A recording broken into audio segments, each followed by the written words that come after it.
It begins in Harlem, New York. The streets that once echoed with the rhythm of jazz, the voices of civil rights leaders, and the poetry of Langston Hughes now carry a new energy.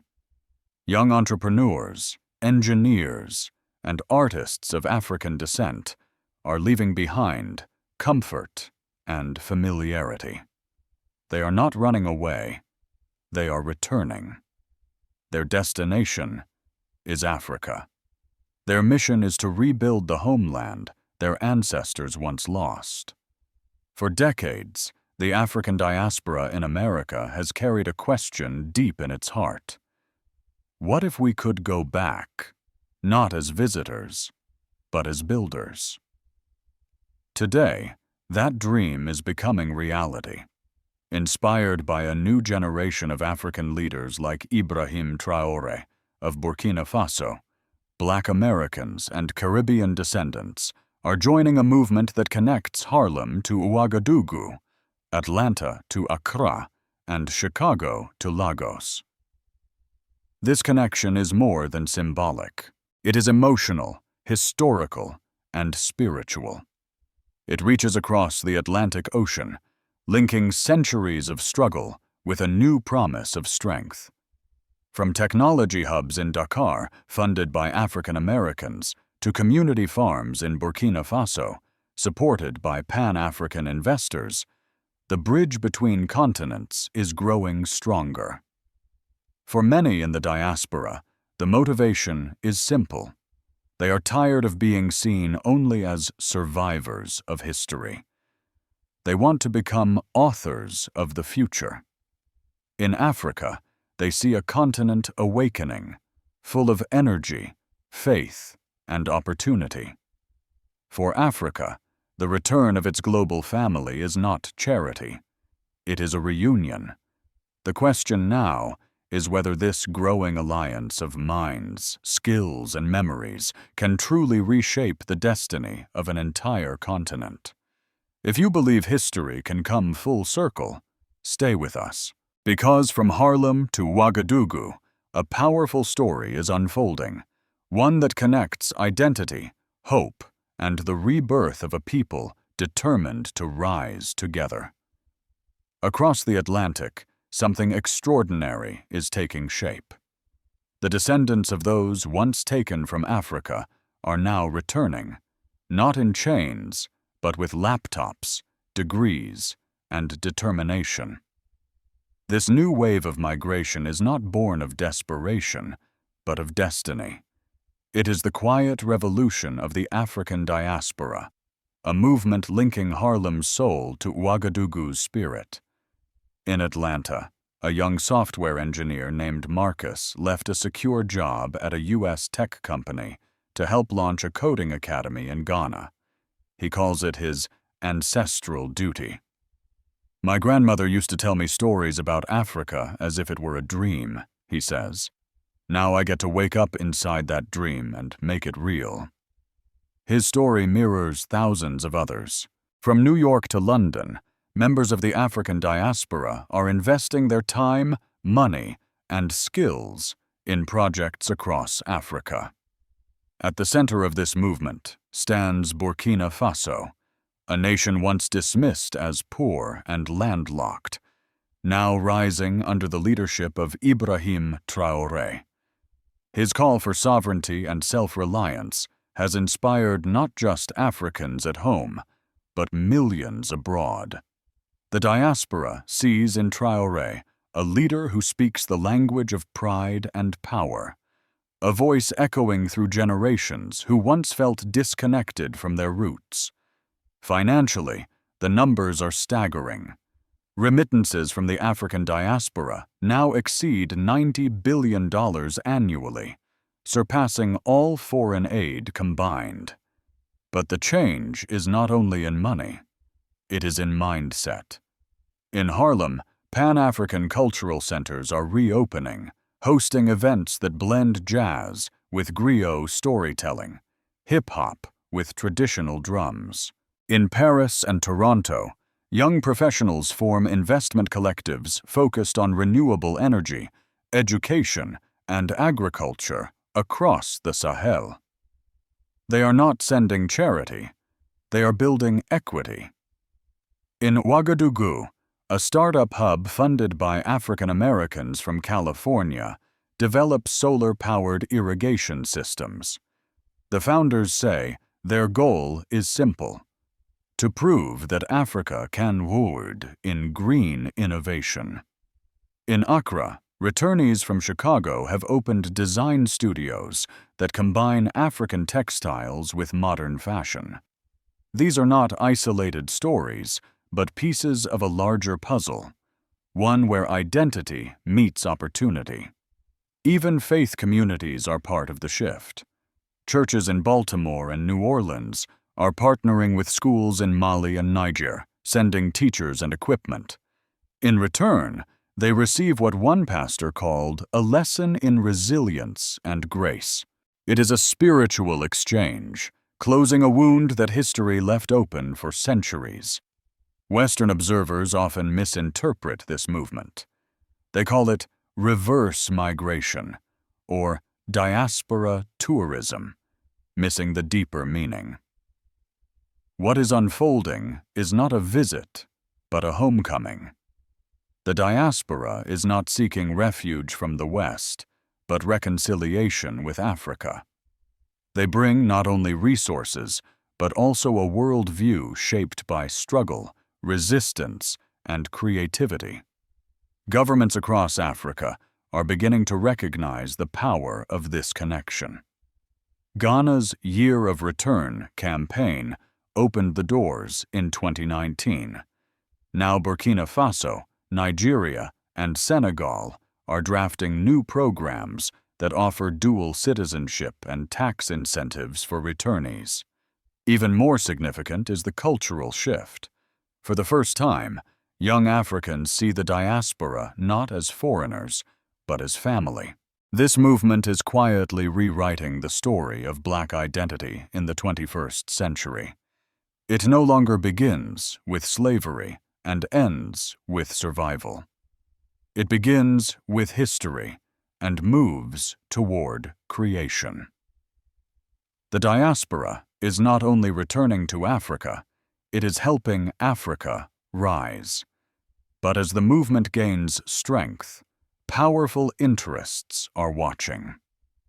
Can this alliance between the diaspora and Africa continue to grow freely, or will it face the same resistance that has met every attempt at Black unity before?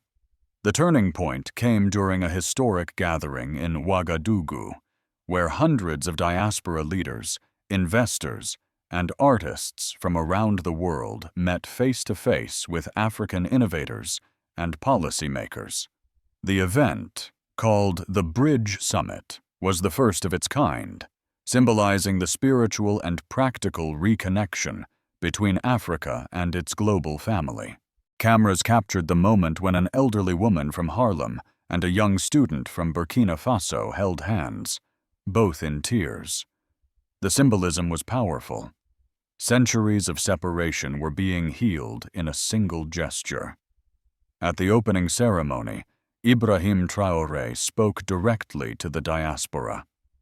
"Africa remembers her children," he said, "those who were taken, those who left, and those who now return.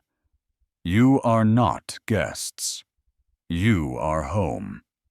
The applause that followed seemed to shake the walls. Many in attendance had never heard such words from an African head of state. For them, it was not just a speech. It was a welcome long overdue. Among the attendees were entrepreneurs from New York, musicians from Kingston, and community organizers from London. They shared one vision: to build a self-sustaining Africa that no longer depends on Western aid or approval. By the second day, partnerships were already forming. A group of African American investors pledged to fund solar projects across the Sahel. Caribbean engineers agreed to help establish agricultural research centers in Niger.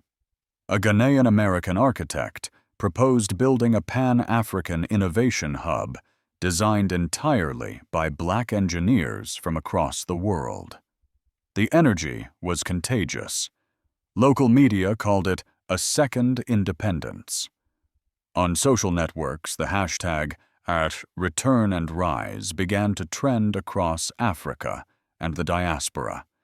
Videos of the summit went viral, showing people dancing, crying, and celebrating what felt like a reunion of souls. But as the celebration grew, so did the scrutiny. Western commentators accused the movement of being too political and warned of anti-Western sentiment. But some European outlets suggested that African governments were manipulating diaspora emotions for propaganda. Others dismissed it as a symbolic gesture that would fade with time. Yet behind closed doors, policymakers in Paris, London, and Washington quietly acknowledged the significance of what they were witnessing. The financial remittances were already transforming economies, but now political alignment and shared ideology could follow. In Harlem, reactions were equally intense. Churches and cultural centers organized watch parties for the summit. Older members of the community wept as they saw African leaders embracing people who looked like them, spoke like them, and called them family. "I never thought I'd see the day," said one retired activist. "When I marched in the 60s, we dreamed of this, but we never believed it would happen in our lifetime." At the same time, skepticism lingered. Some young African Americans questioned whether the movement could survive global politics and corruption. "We've seen our people get excited before," one university student said, "but excitement fades. Will Africa really welcome us as equals?" The reactions within Africa were more grounded. Many locals saw the diaspora's return not as a threat, but as a chance for renewal. "They bring knowledge, not just money," said a shop owner in Ouagadougou. "Our children need to see black doctors, black engineers, and black scientists who come here to teach, not to take." Even religious leaders joined the moment. In churches, pastors preached about Joseph returning to Egypt. In mosques, imams spoke of brothers reuniting after generations of exile. It became a movement not just of economia, but of faith, unity, and identity. The climax of this story is not a single event. It is the awakening of a shared consciousness, one that connects Harlem to Ouagadougou and New Orleans to Accra. It is a realization that the diaspora is not a separate world, but an extension of Africa's heartbeat. Yet with every movement that rises, opposition soon follows. As Africa and its diaspora grow closer, powerful interests abroad are beginning to ask a dangerous question. What happens when the descendants of the enslaved and the once colonized finally stand together? Across Africa, the return of the diaspora is no longer viewed as a symbolic gesture. It has begun to transform everyday life. In the markets of Ouagadougou, sellers now accept digital payments through platforms designed by African American developers. In Accra, schools built with donations from the diaspora teach both English and local languages alongside African history, reminding students that they are heirs to civilizations, not colonies. For ordinary families, the change feels personal. In a small town outside Bobo Dioulasso, a mother named Fatoumata explains how her son's scholarship came from a community fund in Washington, D.C., created by Burkinabe immigrants. "They have never met my boy," she says softly, "but they treat him like family." The bond that once seemed broken is slowly being repaired through education, cooperation, and trust. Socially, the influence of the diaspora can be felt everywhere. African fashion, music, and cuisine have merged with global styles, creating a cultural renaissance that crosses borders. Young designers blend Harlem streetwear with traditional Faso Danfani fabrics. Musicians record collaborations that mix Afrobeats with gospel and jazz. Even film studios in Nigeria and Ghana are partnering with producers from Los Angeles and Atlanta, telling African stories through global lenses. This cultural exchange has made African identity cool again, both at home and abroad. Politically, the effects are even more profound. Governments are recognizing the diaspora as a strategic force. In Burkina Faso, President Ibrahim Traoré has launched new initiatives encouraging the return of skilled professionals from abroad. Tax incentives, land grants, and citizenship reforms are being discussed across the Sahel. The goal is not to replace local talent, but to reconnect a global family that shares a vision of independence and self-sufficiency. In Ghana and Senegal, ministries dedicated to diaspora affairs now work hand in hand with African American organizations. Policy discussions once dominated by Western consultants are now joined by voices from Atlanta, New York, and London. "We are building Africa with Africans everywhere," one Senegalese official said. "We no longer think of the diaspora as outsiders. They are part of the plan." The shift has not gone unnoticed by foreign powers. Western governments, long used to shaping African policies through aid and institutions, are watching with unease.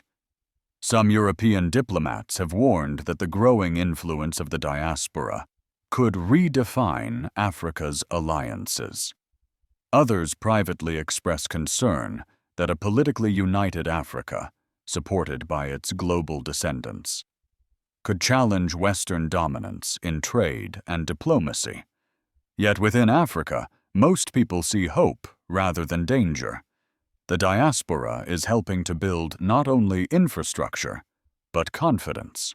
Universities are launching exchange programs that bring African American professors to teach courses in engineering, history, and business. Local students, once dreaming of leaving, now dream of leading. "I used to think success meant going to America," said a young student in Ouagadougou. "Now I see Americans coming here to build with us. That means the future is ours." Religious leaders, too, have embraced the movement. Churches speak of a biblical homecoming, while imams preach unity and shared purpose. Spiritual leaders describe it as a form of healing that transcends politics. For centuries, Africans and their descendants were separated by force. Now, through faith and will, they are reuniting by choice. Of course, not everyone welcomes the change. Critics warn that some returning investors may unintentionally widen social divides, creating diaspora elites disconnected from local realities. Others fear that foreign powers might try to infiltrate the movement or manipulate it for their own interests. But for most Africans, these fears pale beside the excitement of rediscovery. The feeling that something long promised is finally being fulfilled. The civil and political consequences of this movement go far beyond economics. It is reshaping how Africans see themselves and how the world sees Africa. For the first time in generations, the narrative of Black identity is being written not by outsiders, but by those who lived its struggle and now choose to build its future. But with Africa rising and the diaspora uniting, powerful forces abroad are beginning to take notice. The question that now hangs in the air is this: how long before this unity of purpose becomes a threat to those who once profited from division? In the United States, the resurgence of Africa's connection with its global diaspora has captured both admiration and anxiety. For many Black Americans, the rise of Africa represents a long-awaited vindication. Talk shows, community centers, and churches across the country are filled with conversations about identity, pride, and participation. For the first time in my life, one Harlem resident said, Africa feels like the future, not the past. Civil rights organizations are now discussing partnerships with African governments, turning old networks of activism into new channels of development. Yet in Washington, policymakers view the phenomenon through a different lens. Analysts at the State Department and think tanks see the diaspora movement as more than cultural. It is geopolitical. Reports describe it as a soft power shift that could loosen Western influence in Africa. For decades, the United States relied on development aid, NGOs, and financial institutions to maintain relationships with African nations. Now those ties are being replaced by personal connections between communities, bypassing traditional diplomacy. Some American officials welcome the change, arguing that a self-reliant Africa is good for global stability. Others, however, worry about the growing presence of Russia and China within this new Pan-African awakening. In their view, the diaspora's enthusiasm for Africa's independence could unintentionally strengthen non-Western alliances. It's not just about culture, one policy advisor warned. It's about who gets to shape the next global order. In Europe, the reaction mirrors old fears. Paris and London, still struggling to redefine their roles in post-colonial Africa, are watching the Harlem to Africa movement with unease. French newspapers frame it as the end of the French era, while British commentators debate whether the West has underestimated Africa's emotional power. Meanwhile, countries in the global South see opportunity. Brazil, India, and the Caribbean nations are calling for new cultural and trade partnerships with Africa, recognizing the potential of a unified global Black identity. The question now is whether this global reunion of identity will remain a peaceful renaissance or evolve into a political realignment that challenges the world's existing balance of power. From Harlem to Ouagadougou, the story of the African diaspora is no longer a tale of distance and loss. It has become a living testimony of resilience and renewal. What began as isolated efforts has evolved into a collective journey of restoration. The bridges that were once torn apart by history are being rebuilt through education, technology, and shared purpose. Africa and its global family are no longer separated by oceans, but united by vision and determination. This new awakening carries deep meaning. For centuries, Africa's story was written by others. Now, its sons and daughters across the world are reclaiming the pen. Every school built, every business launched, and every cultural exchange carries a message of defiance against centuries of division. Together, they are proving that identity can be redefined, that unity can overcome wounds, and that faith can outlast time. The road ahead is not without challenges. There will be economic pressure, political manipulation, and media narratives designed to sow doubt. But the unity between Africa and its diaspora is stronger than any obstacle. It is not based on government treaties or temporary alliances. It is built on a shared history of struggle and an unshakable belief in freedom. In Harlem, murals of Africa now shine like beacons of hope. In Ouagadougou, children learn songs about brothers and sisters returning home. Across continents, hearts that once beat in isolation now move to the same rhythm. This is not nostalgia. It is the future taking shape in real time. If this story has touched your heart, reflect on what it means to belong. Whether you are in New York, Accra, or Bamako, you are part of this shared destiny. The rise of Africa is not a distant dream, but a promise unfolding before our eyes. May God bless Africa. May He bless her children across the seas, and may He guide us toward a world where unity, dignity, and peace rise above the scars of history.